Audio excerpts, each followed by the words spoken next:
વિદ્યાર્થી મિત્રો સ્વાગત છે એક્ઝામ ટુડે પર ફ્રેન્ડ 10 માર્ચ 2024ના રિલેટિવ કરંટ અફેર્સની ડિસ્કશન આ વિડીયોમાં આપણે કરવાના છે તો છેલ્લે સુધી વિડીયો સાથે બની રહેજો કરંટ અફેર્સ ઇમ્પોર્ટન્ટ ટોપિક છે દરેક એક્ઝામમાં પ્રશ્ન પૂછવામાં આવે છે મિત્રો ટોપિક પર આવીએ 10 માર્ચ 2024 ક્વેશ્ચન નંબર 1 છે હાલમાં આંતરરાષ્ટ્રીય મહિલા દિવસ ક્યારે મનાવવામાં આવ્યો તો મિત્રો વાત એ છે આંતરરાષ્ટ્રીય મહિલા દિવસની એ દર વર્ષે 8 માર્ચના રોજ મનાવવામાં આવે છે વિદ્યાર્થી મિત્રો તૈયારી ચાલુ કરી દેજો પોલીસ ભરતી જાહેર કરી દેવામાં આવી છે બરાબર મિત્રો ઇમ્પોર્ટન્ટ ડેટ્સની વાત એ તો હાલમાં 7 માર્ચે જન ઔષધિ દિવસ 6 માર્ચે ગાના સ્વતંત્રતા દિવસ 4 માર્ચે રાષ્ટ્રીય સુરક્ષા દિવસ અને 3 માર્ચે વિશ્વ વન્યજીવ દિવસ મનાવાયો તમામ દિવસ ઇમ્પોર્ટન્ટ છે યાદ રાખો હાલમાં ભારત અને કયા દેશ વચ્ચે સી ડિફેન્ડર્સ અભ્યાસ 2024નું આયોજન થશે તો સી ડિફેન્ડર્સ અભ્યાસ જે છે મિત્રો એ કયા બે દેશો વચ્ચે થાય છે તો એક ભારત અને બીજું છે અમેરિકા ભારત અને અમેરિકા વચ્ચે મિત્રો વાત કરીએ હવે અમેરિકાની તો અમેરિકાના પ્રેસિડેન્ટ છે જો બાઇડન વાઇસ પ્રેસિડેન્ટ છે કમલા હેરિસ અમેરિકાનું કેપિટલ છે વોશિંગ્ટન ડીસી અને અમેરિકાની કરન્સી છે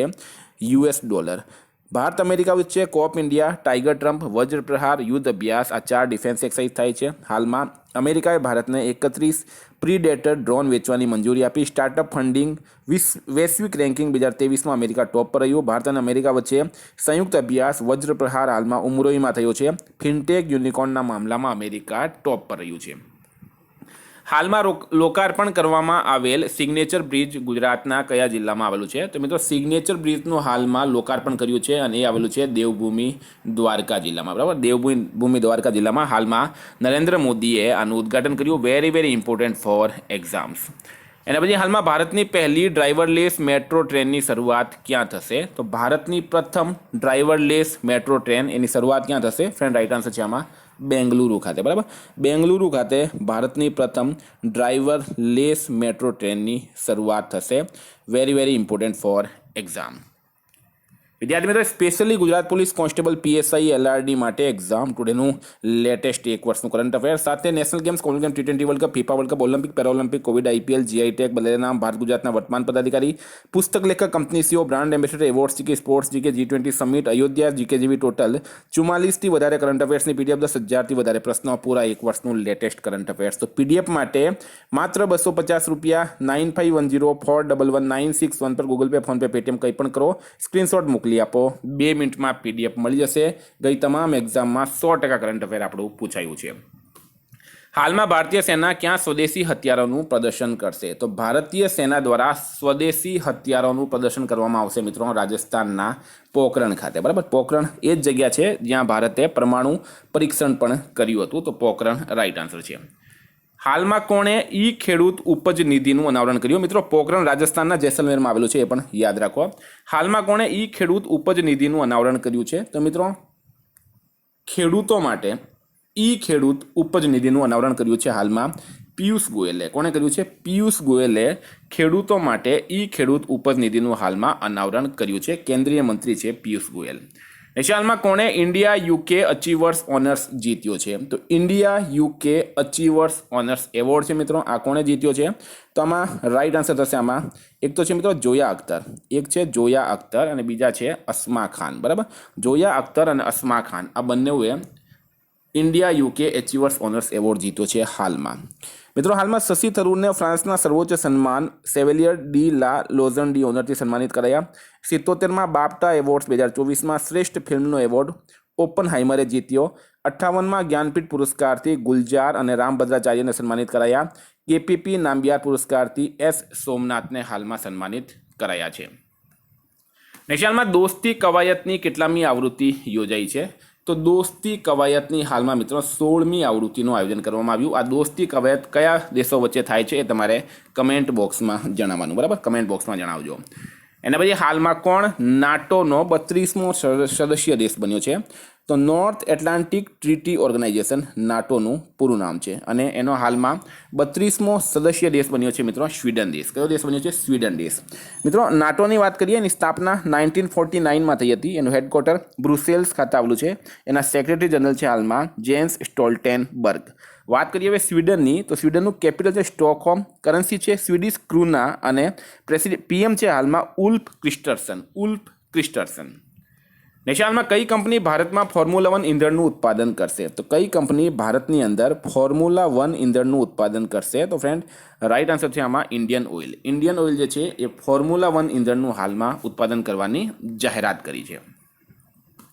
હાલમાં વિશ્વનો સૌથી મોટો સાહિત્ય ઉત્સવનું ક્યાં આયોજન થયું? તો સાહિત્ય ઉત્સવનું આયોજન ક્યાં થયું છે? તો ફ્રેન્ડ રાઈટ આન્સર છે આની અંદર દિલ્હી ખાતે. હાલમાં દિલ્હી ખાતે સાહિત્યોત્સવનું આયોજન કરવામાં આવ્યું. તો દિલ્હી રાઈટ આન્સર થશે. નેશનલમાં આરબીઆઈએ સ્થાનિક કરન્સીના ઉપયોગને પ્રોત્સાહન આપવા માટે કોની સાથે કરાર કર્યો છે? તો રિઝર્વ બેંક ઓફ ઇન્ડિયા દ્વારા સ્થાનિક કરન્સીનો ઉપયોગ કરવા માટે બેંક ઓફ ઇન્ડોનેશિયા સાથે હાલમાં કરાર કરવામાં આવ્યો. મિત્રો એમાં બેંક ઓફ ઇન્ડોનેશિયાના ગવર્નર અને આરબીઆઈના ગવર્નર શક્તિકાંત દાસ જે છે એમણે બંનેએ હસ્તાક્ષર કર્યા છે. આરબીઆઈની સ્થાપના 1 એપ્રિલ 1935ના રોજ થઈ હતી. એનું હેડક્વાર્ટર મુંબઈ ખાતે આવેલું છે. નેશનલમાં આંતરરાષ્ટ્રીય સૌર ગઠબંધનનો અનુમોદન કરવાવાળો 97મો દેશ કયો બન્યો છે? તો ઇન્ટરનેશનલ સોલર એલિયાન્સ. બરાબર, આ પૃથ્વી છે મિત્રો, આની વચ્ચે વિષુવવૃત્ત રેખા છે, ઉપર કર્ક રેખા છે, બીજે નીચે મકર રેખા છે. આ એરિયામાં સૂર્યના કિરણો સીધા પડતા હોય, તો આ જે એરિયાની વચ્ચે દેશો આવેલા છે એમનું એક ગઠબંધન છે આંતરરાષ્ટ્રીય સૌર ગઠબંધન, અને એનું અનુમોદન કરવાવાળો હાલમાં 97મો દેશ બની ગયો છે પનામા. Very very important. હાલમાં કયા દેશના પીએમએ મુસ્લિમ દેશો માટે એક કરન્સીની વકાલત કરી છે?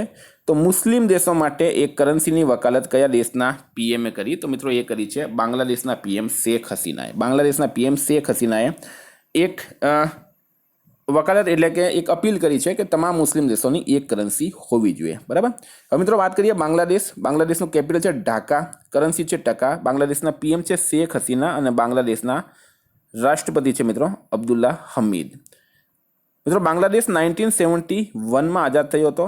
હાલમાં ખાસી સ્વતંત્રતા સેનાની યુ તિરોટ સિંઘની પ્રતિમાનું અનાવરણ ઢાકામાં કરાયું. બાંગ્લાદેશે અંડર 19 એશિયા કપનો ખિતાબ જીત્યો છે. ભારત અને બાંગ્લાદેશની નૌસેનાએ બોંગો સાગર 23નું હાલમાં આયોજન કર્યું છે. હાલમાં કોણે રાષ્ટ્રીય ક્રિએટર્સ એવોર્ડ આપ્યા? તો રાષ્ટ્રીય ક્રિએટર્સ એવોર્ડ જે રાષ્ટ્રને ક્રિએટ કરે છે એટલે કે રાષ્ટ્રને બનાવનાર એવા લોકો, જે યુટ્યુબર છે, બરાબર, જે ડોક્ટર્સ છે, જે ખેલાડી છે, જેમનું રાષ્ટ્રના નિર્માણમાં તથા સમાજમાં કંઈ યોગદાન છે, એવા લોકો માટે હાલમાં ન્યૂ દિલ્હીમાં રાષ્ટ્રીય ક્રિએટર્સ એવોર્ડ જે છે એની જાહેરાત કરવામાં આવી. નરેન્દ્ર મોદીએ આ તમામ લોકોને સન્માનિત કર્યા છે. હાલમાં ભારતની ત્રણેય સેનાઓનો સંયુક્ત અભ્યાસ ભારત શક્તિનું ક્યાં આયોજન કરાયું? તો ભારતની ત્રણેય સેનાઓનો સંયુક્ત અભ્યાસ છે મિત્રો ભારત શક્તિ, એનું આયોજન કરવામાં આવ્યું છે જેસલમેર ખાતે. રાજસ્થાનના જેસલમેર ખાતે આનું આયોજન કરવામાં આવ્યું છે. મિત્રો ડિટેલમાં વાત કરીએ તો આમાં ભારતની ત્રણેય સેનાઓ થલ સેના, નૌસેના અને વાયુસેનાના સંયુક્ત અભ્યાસ ભારત શક્તિનું આયોજન રાજસ્થાનના જેસલમેરમાં એશિયાની સૌથી મોટી ફિલ્ડ ફાયરિંગ રેન્જમાં કરવામાં આવ્યું. આમાં chief of defence staff general Anil Chauhan સાથે સાથે ત્રણેય સેનાના પ્રમુખ જે છે તે પણ સામેલ થશે. નેશનલમાં કોને રાજ્યસભા માટે મનોનીત કરવામાં આવ્યા છે? તો રાજ્યસભા માટે મનોનીત કરવામાં આવ્યા છે મિત્રો સુધા મૂર્તિને. ઇન્ફોસિસના જે ચીફ છે નારાયણ મૂર્તિ, એમના પત્ની છે આ સુધા મૂર્તિ. વિદ્યાર્થી મિત્રો આ કરંટના પ્રશ્નો રિવિઝન કરીએ. 9/3/2024 જન ઔષધિ દિવસ 7 માર્ચે મનાવાયો. નવી ટેકનોલોજી અને સેમિકન્ડક્ટર માટે ભારતે કયા દેશ સાથે કરાર કર્યો? તો દક્ષિણ કોરિયા. કયા રાજ્યમાં દેશના પહેલા સ્કિલ ઇન્ડિયા સેન્ટરનું ઉદ્ઘાટન કરાયું? તો ઓડિશામાં. હાલમાં નાણામંત્રી નિર્મલા સીતારમણે એલઆઈસીના આંતરરાષ્ટ્રીય વ્યાપાર કેન્દ્રનું ઉદ્ઘાટન કર્યું છે ગાંધીનગર ખાતે. હાલમાં વિમાનન પ્રશિક્ષણ માનકોને ઉન્નત કરવા માટે એરબસે કોની સાથે કરાર કર્યો? તો આઈઆઈએમ મુંબઈ સાથે. હાલમાં કયા કેન્દ્રીય મંત્રીએ નીતિ આયોગના પ્લેટફોર્મ, નીતિ આયોગનો એક પોતાનો પ્લેટફોર્મ છે મિત્રો, એનું નામ છે નીતિ ફોર સ્ટેટસને લોન્ચ કર્યો? તો ફ્રેન્ડ રાઇટ આન્સર છે આમાં અશ્વિની વૈષ્ણવ. હાલમાં કયા દેશમાં નરેશ કુમારને ભારતીય દૂતના રૂપમાં નિમણૂક કરાયા છે? તો ફ્રેન્ડ રાઇટ આન્સર છે આમાં મોરિટાનિયા. હાલમાં કયા કેન્દ્રશાસિત પ્રદેશની મેયર ચૂંટણી પર સુપ્રીમ કોર્ટનો ઐતિહાસિક ચુકાદો આવ્યો છે? તો ફ્રેન્ડ ચંડીગઢ રાઇટ આન્સર છે. હાલમાં કોણે પહેલી યુઈએફએ મહિલા રાષ્ટ્ર લીગ જીતી? તો સ્પેન રાઇટ આન્સર છે. હાલમાં કોણે મિથેન સેટ લોન્ચ કર્યો? તો મિત્રો એ કર્યું છે સ્પેસ એક્સે. હાલમાં કયા દેશે પોતાની કરન્સીનું અવમૂલ્યન કર્યું છે? તો મિત્રો એ કર્યું છે મિશ્ર દેશે. હાલમાં માલદીવ અને કયા દેશે ગેરઘાતક હથિયાર ખરીદવા રક્ષા કરાર કર્યો? તો એ કર્યો છે ચીન અને માલદીવે. હાલમાં સાંસદ ખેલ મહાકુંભ 3.0નું આયોજન ક્યાં કરાયું? તો હિમાચલ પ્રદેશ ખાતે. હાલમાં કયા રાજ્યમાં પ્રથમ જેનરેટિવ એઆઈ શિક્ષક આઈરિસને રજૂ કરવામાં આવ્યો? તો મિત્રો એ કેરળમાં રજૂ કરવામાં આવ્યો. કોણે રાષ્ટ્રીય યુવા સાંસદ મહોત્સવ 2024માં પ્રથમ પુરસ્કાર જીત્યો? તો યતીન ભાસ્કરે. હાલમાં આઈએનએસ જટાયુને ક્યાં ભારતીય નૌસેના દ્વારા કમિશન કરાયું? તો મિત્રો લક્ષદ્વીપ રાઈટ આન્સર થશે. તો વિદ્યાર્થી મિત્રો હતા ડિવિઝનના પ્રશ્નો. ગઈકાલે તમને પ્રશ્ન પૂછાયું હાલમાં કયા રાજ્યમાંથી ગ્રેનાઇટથી બનેલ મહાવીર સ્વામીની પ્રતિમા મળી? તમિલનાડુ રાઈટ આન્સર હતું. ફ્રેન્ડ આજનો પ્રશ્ન છે હાલમાં કયા દેશે ભારતીય શ્રમિકો માટે વીમા યોજના શરૂ કરી? એનો જવાબ તમારે કમેન્ટ બોક્સમાં જણાવવાનો. ફ્રેન્ડ ફરી એક વાત કહું, પોલીસની ભરતી જાહેર થઈ ગઈ છે. કરંટ અફેર્સ 25% જેટલું પૂછવામાં આવશે. તો કરંટ અફેર્સની પીડીએફ જે છે એ એક્ઝામ ટુડેની બેસ્ટ હોય એના માટે 9510411961 પર કોન્ટેક્ટ કરો. Thank you. ફરી મળીશું નવા વિડીયો સાથે. જય હિન્દ.